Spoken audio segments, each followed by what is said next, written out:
for a relaxing getaway to forget about the election and the coronavirus lockdown? Well, look no further. Welcome to the nation of Chaz. It's the Capitol Hill Autonomous Zone located within beautiful downtown Seattle. It's the anarchist utopia you never knew you needed. Just look at all the things you're missing out on. A welcoming committee greeting you upon arrival. Did not respond to our request for information about what they plan to do next. Luxury accommodations. For the intellectual types, we've got thought-provoking artwork. Not wild about cops? Good news, because there are none.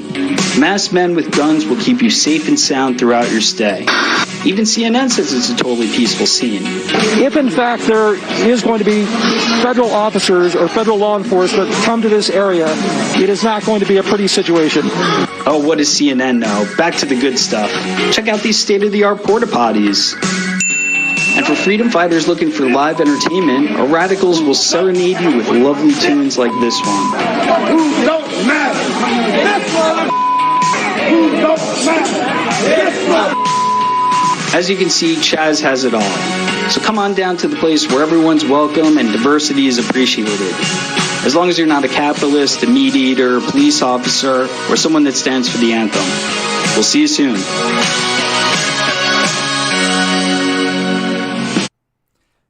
Everybody, and welcome to tonight's show of the K2 podcast. If you're just tuning in, make sure you hit that like button, and if you're new here on YouTube, please hit the subscribe button. Help me reach my subscriber goal for the month. Now, if you missed me last week, I had to take care of kind of a personal issue, so the show was canceled for last week's episode, but I do appreciate those of you who reached out to me to make sure that everything was okay. That certainly meant a lot, so thank you for that. But enough with all of that. What we just saw there was actually a parody video from Tucker Carlson from Inside Chaz, which apparently they've changed the name to C.H.O.P now. And, you know, while I gotta admit that video is, you know, very funny, let's not forget that this place is being patrolled by armed individuals. And also over the weekend, we heard about a shooting that actually took place, killing one person. So that was kind of interesting. And, you know, and as hard as it is not to poke fun or crack a few jokes about the whole situation surrounding Chaz or C.H.O.P, it is a serious problem. And at some point, I believe that things are going to get worse.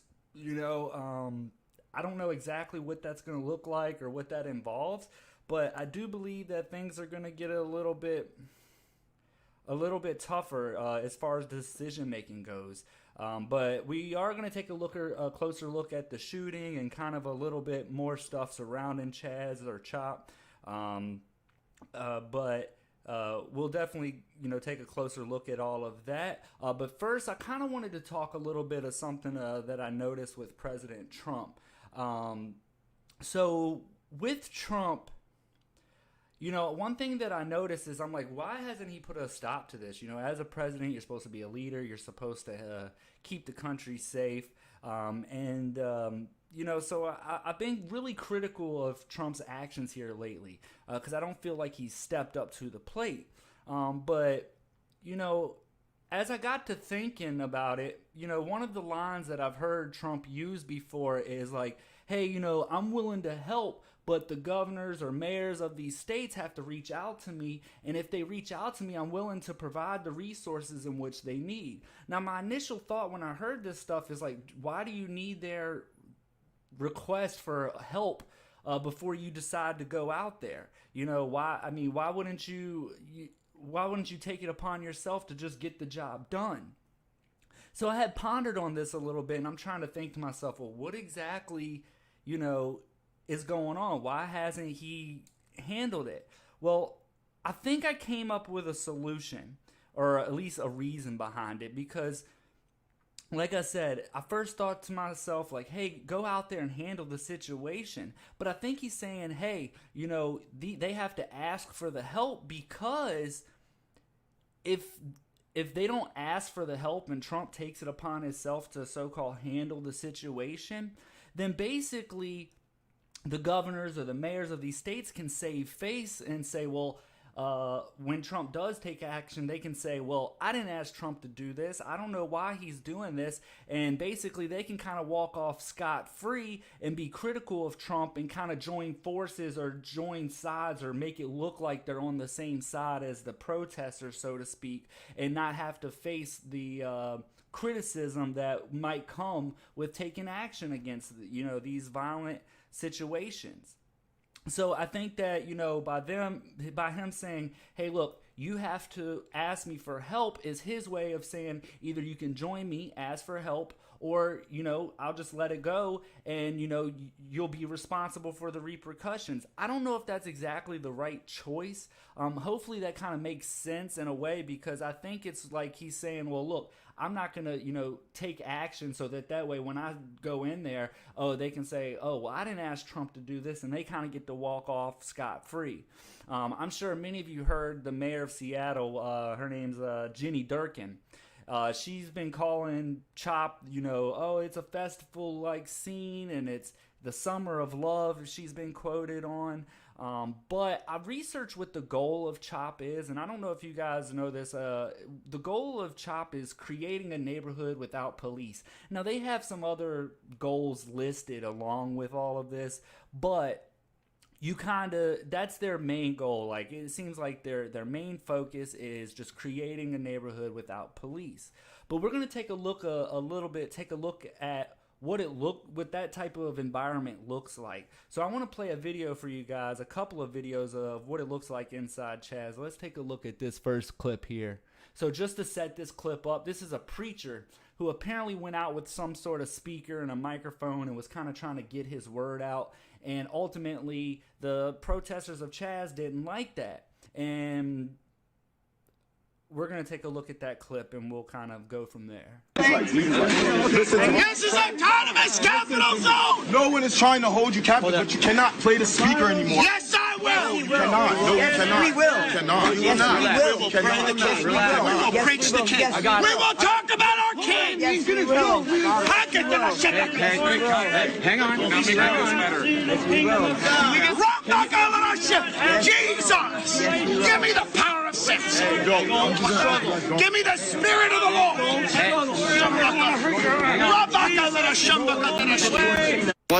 So there you have it on the first clip. That was the preacher. Now, not to take up for those individuals who were restraining him, but that guy appeared to have some kind of mental issues going on. But I do agree with him being able to go out there, preach the word, use his freedom of speech to do so. But it's kind of interesting to see that, freedom of speech inside of C.O.P doesn't apply for everyone. It only applies to the people if you share the same ideology or the same message that they want to put out. As soon as you go against the grain or you don't share the same views as them, you're going to be attacked. You're going to be, frowned upon. They're going to basically I actually got the link. If you want to watch that whole video, that's not the whole video, I just clipped a little segment of it there. You can watch the whole video. It kind of gets a lot worse. They take his equipment away from him, and he's saying, hey, stop restraining me. It takes like 5-6 guys, which is kind of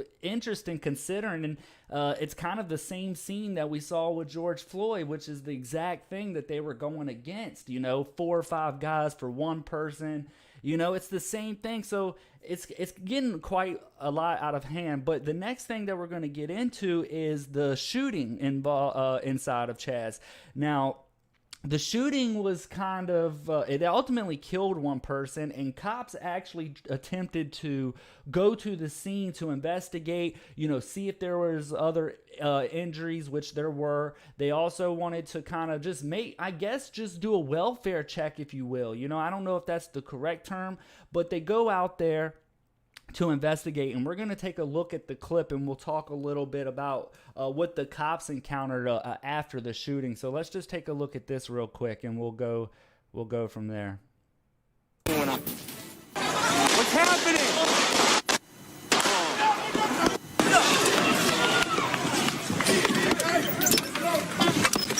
Dude, there's gunshots. I'm out of here. no change, there might be a lot more destroying until there is. All right, so I got to pause it right there. Sorry about that. All right, so you saw the shooting. You don't get to see the whole shooting per se. You actually don't get to see any of it. There is another clip on it. Obviously, I can't play it on YouTube because of their guidelines, but that kind of gives you a sense of the scene and what goes on at nighttime. You have shootings going on. Now, again, the police went out there and ultimately were met by protesters at the entrance saying, you're not welcome here. You're not going to come in, when they're coming to investigate not only a murder, but also to see if there's other potential subjects. Now, the cops were met by these protesters who were saying the victims have already been transported to the hospital. You have no reason to be here. You guys have guns. Get out of here, which is kind of interesting because they have guns as well. They have armed individuals protecting the premises, so to speak. So they're met by and you can look this stuff up. I also have a few links down below in the description if you want to do a little bit of research on the situation yourself. But the whole thing is just turning messy, and I don't think, like I said, the mayor was saying, oh, it's the summer of love. This doesn't look too lovely, if you ask me. It looks quite dangerous. And also, just to take it a step further, we're going to take a look at this one last clip surrounding this C.H.O.P scenario. We're going to get a little bit of a look into the minds of what these individuals think. So we're going to take a look at kind of how the process of their thinking goes and what their thought process is going through all of this. So let's just take a look at this clip. No change, there might be a lot more destroying until there is. Riot's the voice of the unheard. But I think some destruction and looting kind of sends a message to people, and breaking their is justified. In order to I'm not going to dismantle the same nation that is deemed legitimate, we kind of have to destroy it. We said, fuck the property, fuck the consumption, fuck capitalism. I mean, white people own slaves, so them. So that lady, she's like, oh, white people own slaves, so fuck them. Like, she doesn't even have, like, a care in the world. It's like, she's just like, oh, I'm just happy to be here. Like, she doesn't have any purpose. It doesn't feel like she has any passion about the movement and what's going on. It's just like, oh, well, just fuck it. Like, fuck them. She just had this poor-ass attitude about the whole situation. It's quite pitiful, but let's keep watching because it gets a little worse. All we need is the love of one another and the communal aspect of one another and taking care of each other. While these sentiments were the majority opinion of most people in the Chaz, was it reflective of the leadership of this Lilliputian utopia? The question was answered when we interviewed Jaden Grayson, one of the leaders of this movement. Every single day that I show up here, I'm not here to peacefully protest. I'm here to disrupt until my demands are met. So I'm here to disrupt until my demands are met. And I just want to point out the fact that she said my demands are met. So it's kind of interesting to see that there's supposed to be this lovey-dovey nation, or shouldn't even call it a nation, but there's supposed to be this lovey-dovey community where we look out after one another and we take care of each other and everybody's equally important and, Black Lives Matter. But she's going out of her way to say until her demands are met. So pushing her whole group and the entire movement to the side. And that's what you're going to kind of see, or what I anticipate on seeing as we go along. I mean, you go through this stuff and you start to see individuals take advantage of the situation, put their own needs before others, and it's turning into chaos. We're going to keep on watching, though. You cannot rebuild until you break it all the way down. Respond to the demands of the people or prepare to be met with any means necessary. By any means necessary. That's not just a slogan. No. So I've seen this clip before. I'm sorry to pause it there, but I want you guys to pay attention to something here, because I almost feel like this lady is acting and trying to kind of enrage people a little bit, because what she's going to do is she's going to look down and you'll see her come up and kind of get into character and kind of try to get more serious. She's like, she looks down and she'll look up and kind of get more serious about what she's saying. So take a look at this and see if you notice it. Maybe you can let me know if you notice the same thing. No, it's not a slogan. It's not even a warning. I'm letting people know what comes next. So she's saying, I'm letting people know what comes next. So the whole thing is kind of weird. I I personally can't get behind all of this stuff. You know, like I said, I'm all for the equal rights of all citizens. You know, that's something I can get behind. You know, that is something that I think everybody should be treated equally and fairly. But I'm not going to get behind a movement that, you know, when destruction and torture and demands and all of these things are at the forefront, instead of what the original message, which was equal rights, or, you know, and that's been pushed aside. So you're starting to see that how kind of getting inside the mind of how these people think and what's actually on their brains. And Brian Garrett in the chat says she's threatening cops. That's how I feel about it as well also. I mean, I feel like she's threatening cops, and not only cops, people in general. She said by any means necessary. So if an average citizen just wants to go in, like the preacher we just saw, that just wants to spread the word of God, he's going to get attacked. If you don't line up with their views, you're going to be attacked. So I don't want to spend too much more time on that particular instance, but I did want to kind of just give you a little bit of insight as to what's going on. And, you know, Trump's getting a lot of criticism for it, and I'm going to give him criticism as well. I don't believe he's handled this as the best that he could. You know, I like to give credit where credit is due, and I criticize where criticism is due. But it's a very tough situation when there's such a divide in the country when, you know, you're making these type of calls. But we're going to move on to our next story, which actually does involve Trump, his rally. So Trump had his rally out there in Tulsa, and I gotta say, I was quite surprised by the crowd. You know, it was much less than I was expecting, especially with his remarks saying that over 1 million reservations were made, and it was kind of interesting. So is he losing support, or is this another 2016 election situation fueled by the media deception? You know, because this was kind of the thing that they, you know, it's almost like deja vu, where the media comes out and says, oh, Trump doesn't have the support. Look at his rally. It wasn't even full. And then what do you know? He beats Hillary Clinton. So is this the same thing going on here? I'm not really sure. You know, why don't you guys decide? You can comment down below what you think on that. But I will have to say, you know, based upon the crowd side and the photos that I saw, you know, I was quite surprised. It was a smaller crowd than I had personally anticipated. But I have several reasons as to why that, you know, the crowd was possibly smaller, and we're going to go over a couple of those things. So the first thing that came up was AOC made a tweet. We'll read the tweet off here. She says, actually, this was her tweet in response to Trump's campaign explaining why the attendance was so low. So she goes on to say, actually, you just got rocked by teens on TikTok who flooded the Trump campaign with fake ticket reservations and tricked you into believing 1 million people wanted your white supremacist open mic enough to pack an arena during COVID.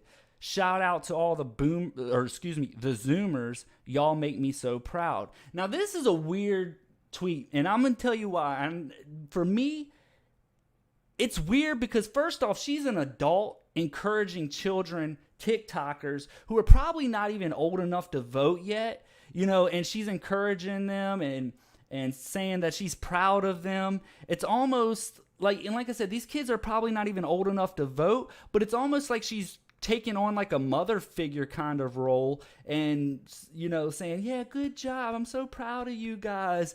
And I don't know, it's just weird to me. I don't know, but it's just strange. She's got this weird vibe to her. But another excuse I've heard is people like to also go to these events with their families. Some people like to take their whole family to the event. They take their children. They go as a group. And you know, with there was a little bit of speculation that, you know, violence could erupt, you know, in the matter of moments at this, because of course Black Lives Matter protesters were there, and people were worried that, hey, if I bring my children or if I bring the whole family out and violence erupts, it could be a real situation and you're putting your children in harm's way. And that was one of the criticisms we've seen in the Black Lives Matter movement or protests, because you've probably seen the photo of the little girl getting milk poured in her eyes because she got tear gassed or pepper spray was in the air. And that was one of the main criticisms some of these people were facing, was that, hey, you're bringing your kids out to these situations when, violence could potentially erupt. And I'm not saying it's wrong to teach your kid about protests and, showing them how to exercise their rights, but you could do that safely from home. You don't want to bring your 5 or 6 year old child to an event where violence is potentially erupting, in which there's been an ongoing theme of that. They have a reputation of that. So it's not like it was like, oh, everything's been pretty peaceful. I think it's okay to bring, my family out and speak out on what we believe, but you can't do that, because of the past actions and the reputation that's that you've seen throughout the whole protest. So that was just another aspect of it. That was another reason why some people have speculated the crowd was smaller. But we also heard from Trump's advisor, Mercedes Schlapp. She said some Trump supporters were blocked and deterred or blocked by protesters. And we also had a tweet from Trump's campaign manager, and he tweeted about the low response. We'll bring up his tweet here. In his tweet, I don't know if you guys can read that there, but I'll read it off. And it says, radical protesters fueled by a week of apocalyptic media coverage interfered with Donald Trump supporters at the rally. They even blocked access to metal detectors, preventing people from entering. So, that was something else that I heard.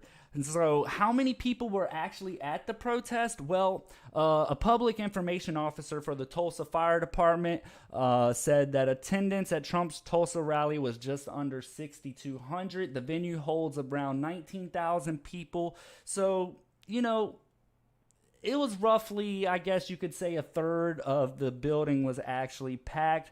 How many people actually was prevented from getting in? I'm not sure. Is it a sign that his campaign is slowing, or that maybe he doesn't garner that support? Were they trying to set a good example and not crowd the place because of COVID? I'm not really sure. Maybe you guys can kind of decide that, but it's just something to think about. And whether or not, Trump is going to win this election, because a lot of people, I have to be honest, a lot of people have speculated that, Trump's a shoo-in, but I'm not so sure at this point. Biden hasn't announced who his woman VP would be, and I wouldn't be surprised if some kind of power move. I've heard speculations that he picks Michelle Obama. That would be a crazy move. But I ultimately think, I could be wrong here, but if I'm right, you'll get to say you heard it here first on the show from me. And I think he's going to pick a woman. Joe Biden's health will come into play where he'll have to step down, resign, or whatever it may be, and get out of office, and then a woman will be able to take place, and it's like a perfect shoo-in for a woman to become president of the United States without having to be elected. I don't know if that's true. That's just my personal speculation on the situation, and quite frankly, I'm not totally opposed to a woman being president. However, it just seems so shady that, you would have to go that route to make it happen, if that's really what's going on. Whether that's true or not, I'm not really sure. You'll have to decide for yourself. But we're going to go on to our next story, which is kind of interesting because J. Alexander Koenig was spotted. I don't know if I'm pronouncing his name right. Kueng? I don't know. But a video has surfaced of the officer who was a rookie cop in the George Floyd case, and the video shows him getting a few groceries. He was out he's out on bond. He had to go out and get a few groceries, and he was approached by a woman. Now, while I don't agree with this officer's actions during the whole case, I shouldn't say the case, but the whole incident surrounding George Floyd, I guess the murder of George Floyd, so everyone surrounding that whole case, I believe, acted poorly and didn't use their best judgment. However, I certainly don't agree with this woman's tactics who approached him either. So let's take a quick look at the clip of her running into this officer out in public. What? What's your name? Oh, yeah, that's me. It is you. So you're out of prison. Yes. And you're comfortably shopping in Cub Foods. As if you didn't do anything. I wouldn't call it comfortably. I'd just say getting necessities or helping. I don't think you should have that right. I don't even think you should be out on bail. I can understand. I mean, how does it feel? I'm sorry you feel that way. No, you're not sorry. Like, you're literally outside here comfortably as if you didn't kill that man. Did you think that people weren't going to recognize you? Honestly, did you? You don't have the right to be here. You killed somebody in cold blood. You do not have the right to be here. I understand. I'll get my stuff paid for. No, we don't want you to get your stuff. We want you to be locked up. You're honestly in Cub Foods comfortably shopping. Out of prison.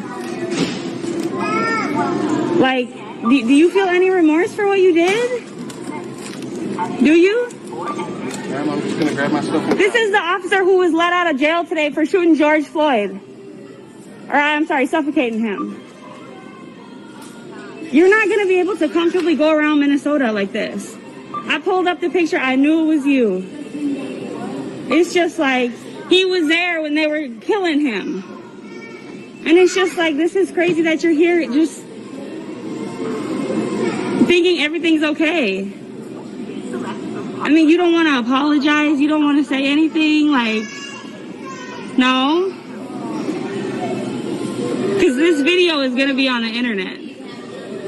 Yeah, he has the nerve to literally come outside thinking that we don't know what he looks like. How dare you? You're not going to be able to comfortably live in Minnesota after this, or anywhere. And you will be going back to jail. Trust. Trust. Yeah, he bailed out. How'd you get the money? How'd you get the money? And you're lucky that they don't have your address. You're lucky that they don't have your address. Hi. This is one of the police officers that was involved in killing George Floyd. He was out on bail today, and he's over here comfortably shopping in Cub Foods as if. So there you have the clip. Now, again, I don't agree with the way the officer conducted himself during the incident with George Floyd, but I definitely, again, don't want to say I don't agree with this woman's tactics for a couple of different reasons. One of those reasons being that, ultimately, I don't know. I guess no one will be I guess because he's out on bond, we have a justice system. They're not happy. One, because he's out on bond, or either two, they believe he should be dead, or three, they don't want him out on bond. There's a couple of different scenarios that you can go with as to why they're upset. And rightfully so. I'm not saying they're wrong, but ultimately, if the guy is living, he's out by following the law and what's been provided to him.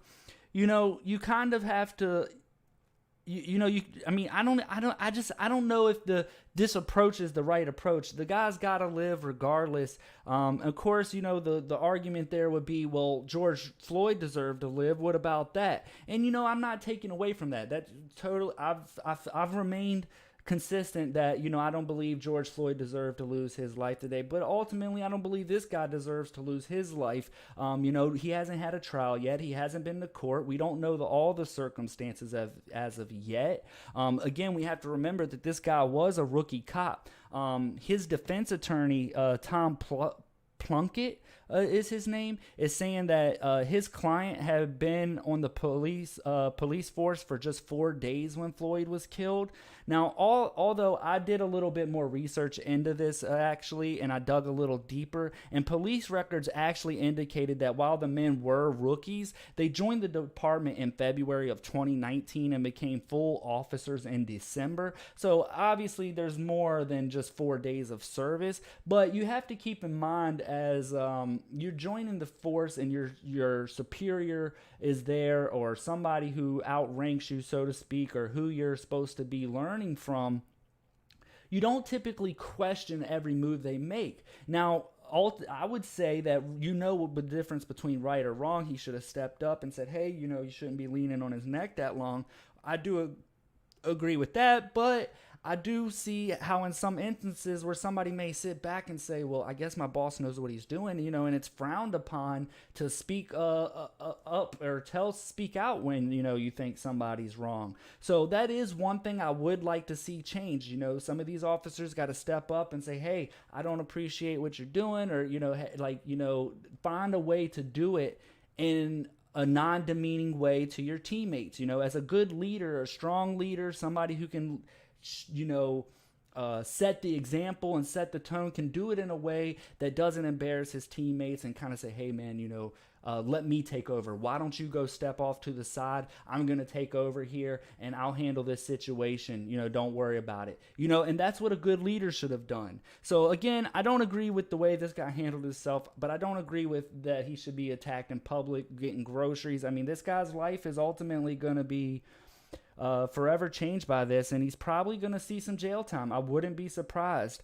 Now, the judge did set his bail at $750,000, which I believe was ultimately lowered because, as you heard in the video, she was, where'd you get the money? Where'd you get the money? Which, quite frankly, isn't any of her business. However,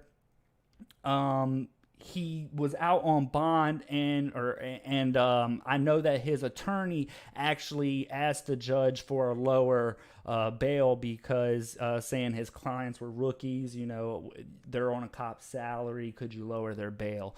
So maybe that he did do that. I'm not sure. That's just speculation at this point. But we're going to move on to our next story of the night, which is kind of a downer for sure. I mean, this one is a tough one, but a 20-year-old investor commits suicide after he noticed his Robinhood account was negative $700,000. Now, if you're not familiar with Robinhood, it's basically an investing app that has become fairly popular over the past year or so with new investors. It's kind of like the entryway into investing. They got a huge marketing campaign. I'm sure you've definitely heard of them. But this story definitely caught my eye for several reasons. One, I enjoy investing.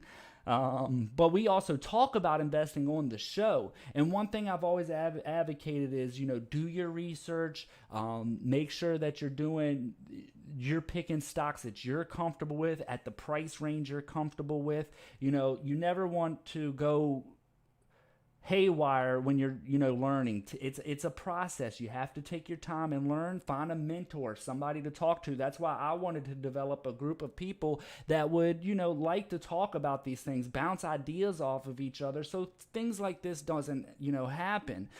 So I'm certainly sad to hear about this whole story, but I just couldn't envision me waking up one day and seeing my account at negative 700,000.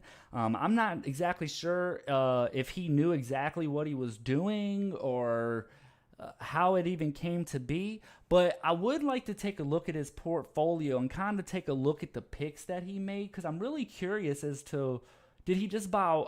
I mean, I'd like to really see inside of that portfolio and kind of get an idea if I could understand what he was thinking as apparently an amateur investor. He was labeled an amateur investor, and some people said, well, how the hell did he get $700,000 in debt if he's an amateur?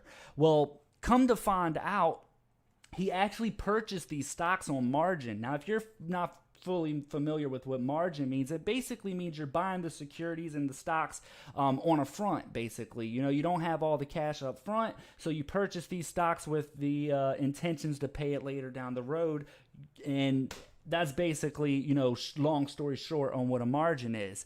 But some people are actually pointing the finger at Robinhood for this gentleman's death, because some are saying there's no way that a 20-year-old with allegedly no income at all should have been able to, purchase stocks on a margin, especially one, because he had no income, according to the articles and things that I've read, but also two, at such an astronomical amount. I mean, to get $700K in the hole, almost $1 million, seems really bizarre to me.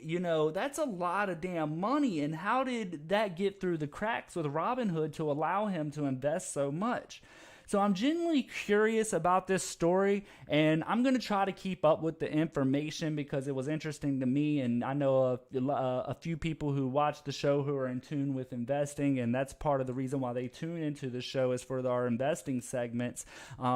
So I'm sure that they would want to hear more about this. The story's still kind of developing because the family, they've been reached out to. Also, Robinhood did reach out to the family, offer their condolences regarding the matters, but the family isn't quite ready to discuss everything that's happened. They did say he left a note behind. That's how they know this was the cause of the incident.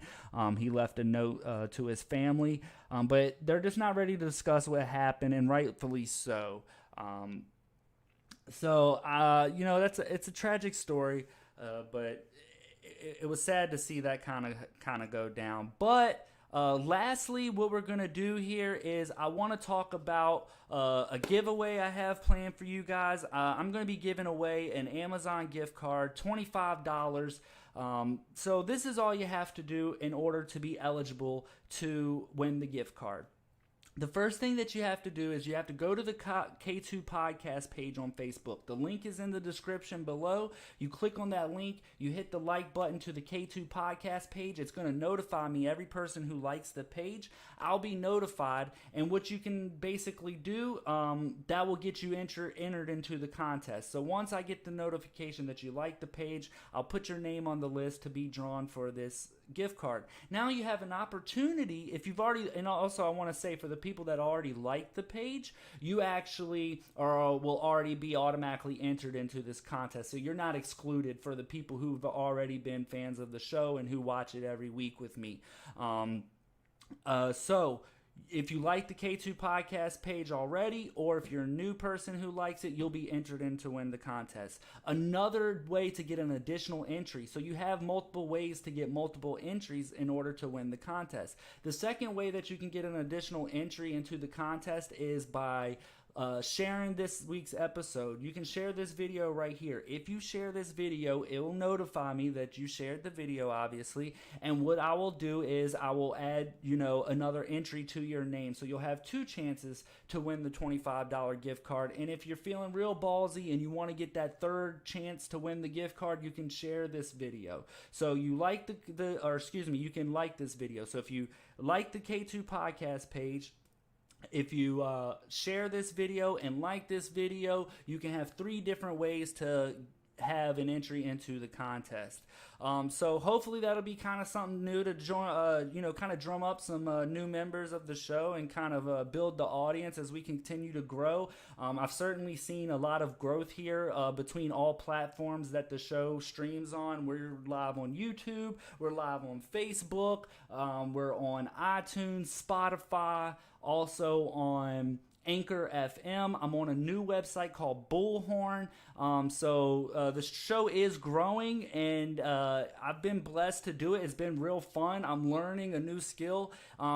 So just, I'll be excited to have you guys as a listener. And if you want to win a gift card, all you have to do is, like I said, go to the K2 podcast page. The link is down in the description. If you like this video, you'll also be entered in with an additional entry, and if you share this video, you get a third entry. So that's 3 ways to kind of what's the word that I'm looking for? 3 ways to kind of jump or enter into the contest. Multiple entries, if you will. But that's pretty much all I have planned for you guys. I don't want to keep going on and just beating it away here. I hope everybody had a wonderful weekend. I hope all the dads out there had a great Father's Day. I certainly got to spend some time with my daughter. We had a great time. So thank you so much, you guys, for tuning in tonight. I know it was a little bit of a shorter episode than usual, but we're going to be back next Monday, and we'll announce the winner of the gift card. So next Monday, you have up until Saturday to like, comment, share, all that good stuff. If you do any of those things, you'll get an entry into the contest for the gift card. But I believe that's going to be it for tonight's show. God bless everybody and take care. Thank you so much for tuning in. We'll see you guys next week.